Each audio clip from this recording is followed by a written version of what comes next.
মধ্যপ্রাচ্যে ভয়াবহ যুদ্ধাবস্থা, ইরানের শতাধিক ক্ষেপণাস্ত্র হামলা, ট্রাম্পের যুদ্ধবিরতির দাবি, কুয়েত ইরাক সীমান্ত নিয়ে হুমকি, ইসরায়েলের হুথিদের তৃতীয় দফা আঘাত, হরমুজে আইআরজিসির কড়া বার্তা।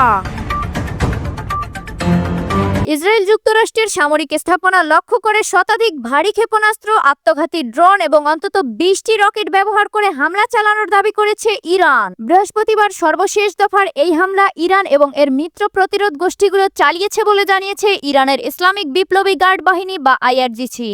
আইআরজিসি বলছে এই হামলায় ইসরায়েলের বিভিন্ন স্থান সহ পারস্য উপসাগরীয় অঞ্চলে মার্কিন সামরিক অবস্থান লক্ষ্যবস্তু করা হয়েছে।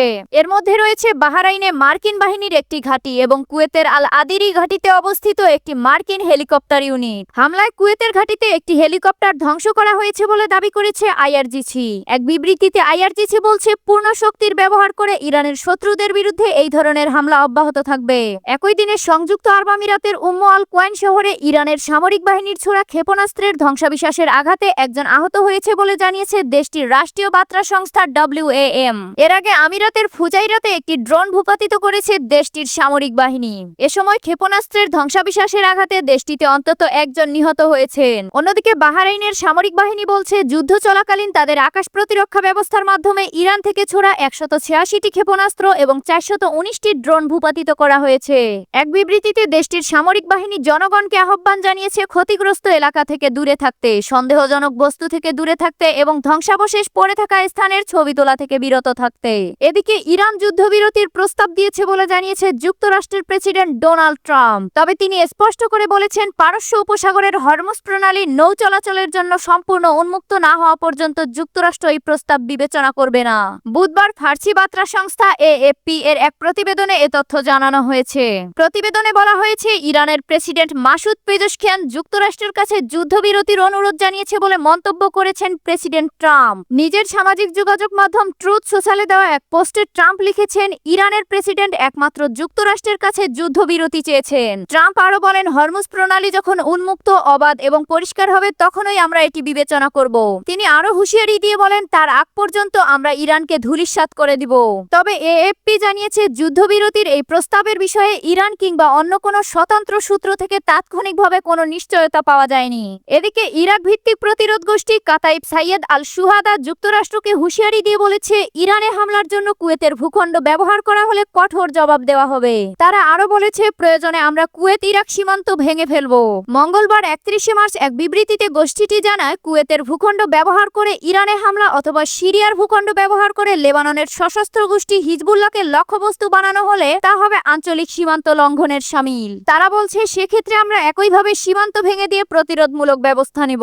আরো কড়া ভাষায় তারা বলে, এখন থেকে চোখের বদলে চোখ, দাঁতের বদলে দাঁত। যুক্তরাষ্ট্র ও ইসরায়েল 1 মাসেরও বেশি সময় ধরে ইরানের বিরুদ্ধে হামলা চালানোর পর এমন হুঁশিয়ারি দিল গোষ্ঠীটি। একই সঙ্গে ইরাক ও লেবাননের ভিতর থাকা ইরান বিরোধী গোষ্ঠীগুলোর উপর তাদের আক্রমণ জোরদার করা হয়েছে বলে উল্লেখ করা হয়েছে। এছাড়া ইরান ও তাদের সমর্থিত আঞ্চলিক গোষ্ঠীগুলো যুক্তরাষ্ট্র ও তার মিত্রদের গুরুত্বপূর্ণ স্থাপনা লক্ষ্য করে হামলা চালাচ্ছে। ইরানের পাল্টা হামলায় কাতার, বাহরাইন, কুয়েত, সংযুক্ত আরব আমিরাত, সৌদি আরব এবং জর্ডানে থাকা মার্কিন ঘাঁটি ও স্বার্থ সংশ্লিষ্ট স্থাপনাগুলো লক্ষ্যবস্তু হয়েছে। এদিকে ইয়েমেনের হুথি বিদ্রোহীরা ইসরায়েলের বিরুদ্ধে তৃতীয় দফায় ব্যালিস্টিক ক্ষেপণাস্ত্র হামলা চালিয়েছে। বুধবার 1 এপ্রিল সকালে দক্ষিণ ইসরায়েলে এই হামলার দায় স্বীকার করেছে গোষ্ঠীটি। হুথিদের দাবি, ইরান ও লেবাননের হিজবুল্লাহর সঙ্গে সমন্বয় করেই তারা এই সামরিক অভিযান চালিয়েছে। দ্য গার্ডিয়ানের খবরে বলা হয়েছে, এক বিবৃতিতে হুথিরা জানিয়েছে, চলমান যুদ্ধে এটি তাদের তৃতীয় ক্ষেপণাস্ত্র হামলা। তেহরান সমর্থিত এই গোষ্ঠীটি আরও দাবি করেছে, তারা একঝাঁক ব্যালিস্টিক ক্ষেপণাস্ত্র ব্যবহার করে ইসরায়েলি শত্রুদের স্পর্শকাতর স্থাপনা লক্ষ্য করে এই তৃতীয় সামরিক অভিযান পরিচালনা করেছে। একই সঙ্গে তারা হুঁশিয়ারি দিয়ে বলেছে, লেবানন, ইরান, ইরাক এবং দখলকৃত পশ্চিম তীর ও গাজায় ইসরায়েলি হামলা অব্যাহত থাকলে পরিস্থিতি আরো ভয়াবহ করে তোলা হবে। অন্যদিকে ইসরায়েলি সেনাবাহিনী জানিয়েছে, ইয়েমেন থেকে ছোড়া একটি ব্যালিস্টিক ক্ষেপণাস্ত্র মাঝপথেই ধ্বংস করা হয়েছে। এরপরেই হুথিদের পক্ষ থেকে এই হামলার দায় স্বীকার করে বিবৃতি দেওয়া হয়। এই ঘটনায় এখন পর্যন্ত কোনো হতাহতের খবর পাওয়া যায়নি। অন্যদিকে হরমুজ প্রণালী ইরানের শত্রুদের জন্য বন্ধই থাকবে বলে জানিয়েছে দেশটির ইসলামিক রিভলিউশনারি গার্ড বাহিনী IRGC। বুধবার এক বিবৃতিতে দেশ দেশটির এই বিপ্লবী বাহিনী বলেছে প্রণালীটি তাদের নৌবাহিনীর দৃঢ় ও কর্তৃত্বপূর্ণ নিয়ন্ত্রণে রয়েছে।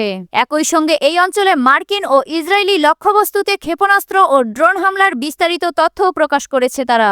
বিবৃতিতে আরও বলা হয়েছে হরমুজ প্রণালীর পরিস্থিতি এখন পুরোপুরি এবং চূড়ান্তভাবে ইরানের নৌবাহিনীর নিয়ন্ত্রণে রয়েছে।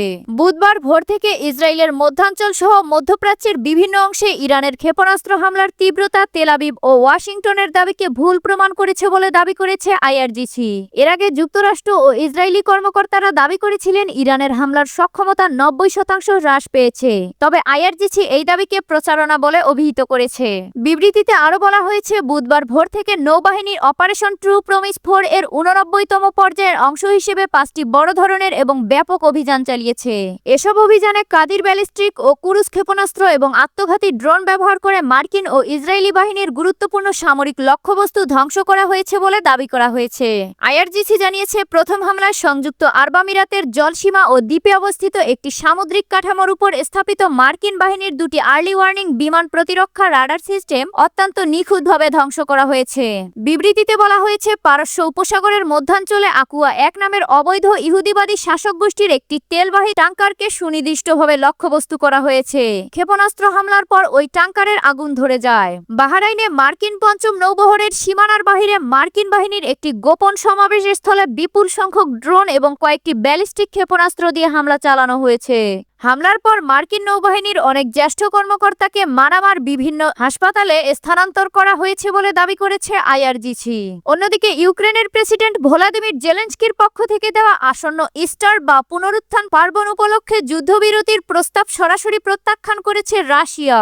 মঙ্গলবার 31 মার্চ ক্রেমলিনের পক্ষ থেকে জানানো হয় জেলেনস্কির এই প্রস্তাবটি অত্যন্ত অস্পষ্ট এবং এটি স্থায়ী শান্তি প্রতিষ্ঠার জন্য যথেষ্ট নয়। এর আগে সোমবার জেলেনস্কি অর্থোডক্স ক্যালেন্ডার অনুযায়ী আগামী 12 এপ্রিল ইস্টার ছুটির সময় একটি সামরিক যুদ্ধবিরতির প্রস্তাব দিয়েছেন। তিনি এই উদ্যোগকে একটি আপোষ হিসেবে বর্ণনা করে বলেছিলেন যারা জীবনকে শ্রদ্ধা করে এমন সব স্বাভাবিক মানুষ একটি স্থায়ী সমাধানের পথ খুঁজবে।